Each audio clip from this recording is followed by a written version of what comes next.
اور ایک واز میں حضرت والا نے بڑی وضاحت کے ساتھ یہ بات فرمائی ہے جو کبھی کبھی ہمارے دل میں کھٹکتی تھی، لیکن حضرت والا نے بڑے قوت سے واز میں بیان فرمایا کہ دیکھو، ایک تو ثواب ہے تکلیف کا اور ایک ثواب ہے صبر کا، تکلیف پر صبر کرنے، دونوں ثواب اپنی اپنی جگہ ہیں۔ یعنی اگر فرض کرو کہ کوئی شخص تکلیف تو پہنچی اس کو، لیکن جیسا صبر کرنا چاہیے تھا ویسا نہیں کیا، جس طرح کا صبر کرنا چاہیے تھا ویسا نہیں کیا، تو بھی فرماتے ہیں کہ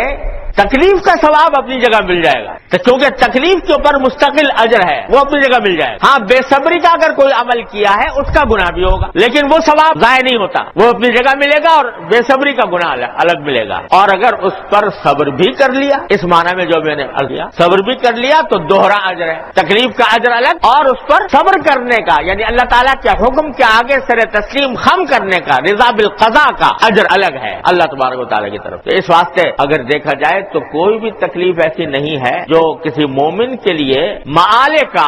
نقصان دہ ہو، ہر حالت میں اس کے لیے اس کے اندر فائدہ ہی فائدہ ہے، تکلیف میں بھی فائدہ ہے۔ بلکہ ایک حدیث میں رسول کریم سرور دو عالم صلی اللہ علیہ وسلم نے ارشاد فرمایا کہ بعض اوقات اللہ تبارک و تعالی کسی بندے کو کسی اونچے مقام تک پہنچانا چاہتے ہیں، کسی اونچے مقام تک پہنچانا چاہتے ہیں، وہاں تک وہ اپنے اعمال سے پہنچ نہیں پا رہا، اللہ تعالیٰ اپنی خصوصی شفقت اور محبت کی بنیاد پر وہ اس کو پہنچانا چاہتے ہیں، اپنے اعمال کے ذریعے نہیں پہنچ رہا، تو اللہ تعالیٰ اس کو کوئی دنیا کے اندر تکلیف دیتے ہیں جس کے اوپر اس کو وہ صبر کرتا ہے، تو اس کے نتیجے میں اللہ تبارک و تعالیٰ اس کا مرتبہ اس مقام تک پہنچا دیتے ہیں جہاں پہنچانا چاہتے ہیں، اور عمل کے ذریعے نہیں پہنچ پا رہا۔ یہ بھی اللہ تعالیٰ حکمت اور مصلحت کا ایک حصہ ہے۔ اور میں نے اپنے شیخ العارفی قدس اللہ تعالیٰ سرہ سے ایک واقعہ سنا، بعد میں کتابوں میں تلاش کرنے کی کوشش کی، ملا نہیں،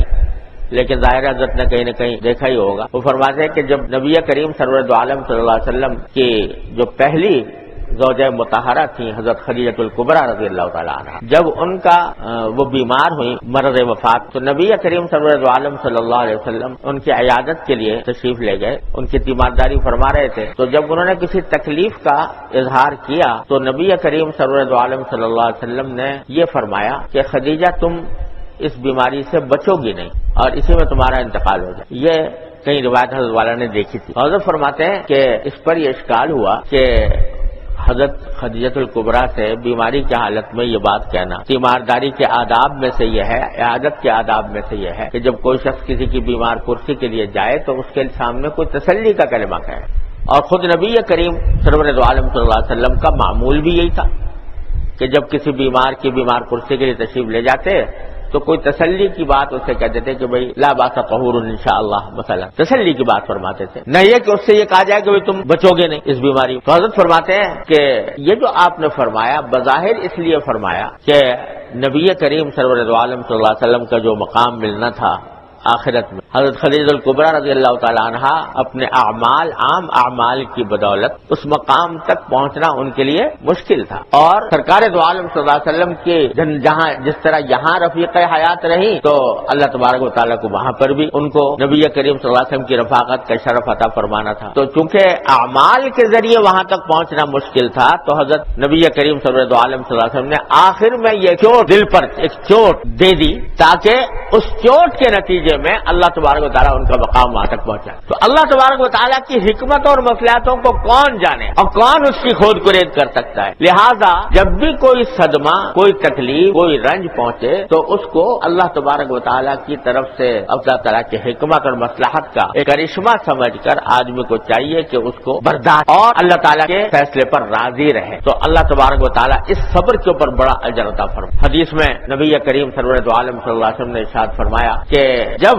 صبر کرنے والوں کو آخرت میں اللہ تبارک و تعالی ثواب عطا فرمائیں گے اور دوسرے جنتی اس ثواب کو دیکھیں گے تو وہ بعض اوقات یہ تمنا کریں گے کہ کاش زندگی میں ہماری کھالوں کو قینچی سے کاٹا گیا ہوتا اور ہم اس پر صبر کرتے تو اس پر صبر کا ہمیں یہ اجر ملتا۔ تو اس لیے کوئی تکلیف بھی ایسی نہیں ہے جو ایک مومن کے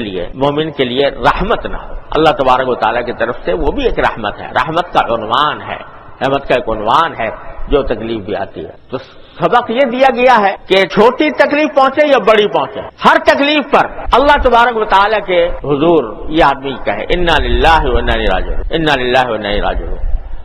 لوگ سمجھتے ہیں کہ یہ کلمہ صرف مرنے کے وقت ہی کہنا چاہیے، کسی کے مرنے پر ہی کہا جاتا ہے، ایسا نہیں ہے، بلکہ جو کوئی چھوٹی سے چھوٹی تکلیف بھی پہنچے اس کے اوپر انا للہ و انا الیہ راجعون کہنا یہ سنت ہے نبی کریم سرور عالم صلی اللہ علیہ وسلم کی، اور یہ صبر کا ایک مظاہرہ ہے اور صبر کی ایک صورت ہے کہ بندہ یہ کہے کہ ہم اللہ کے ہیں، لہذا اس نے جو کچھ بھی فیصلہ کیا ہمارے حق میں برحق۔ حدیث میں آتا ہے کہ ایک مرتبہ نبی کریم صلی اللہ علیہ وسلم کے سامنے چراغ گل ہو گیا تو آپ نے فرمایا انا للہ و انا الیہ راجعون۔ تو حضرت عائشہ صدیقہ رضی اللہ تعالیٰ نے فرمایا کیا اس موقع پر بھی انا للہ و انا الیہ راجعون کہتے؟ تو آپ نے فرمایا کہ کیا تمہیں اس سے تکلیف نہیں پہنچی روشنی کے چلے جانے سے؟ کیونکہ تکلیف پہنچی لہذا یہ موقع ہے انا للہ و انا الیہ راجعون کہنے۔ تو اس واسطے جو کوئی بھی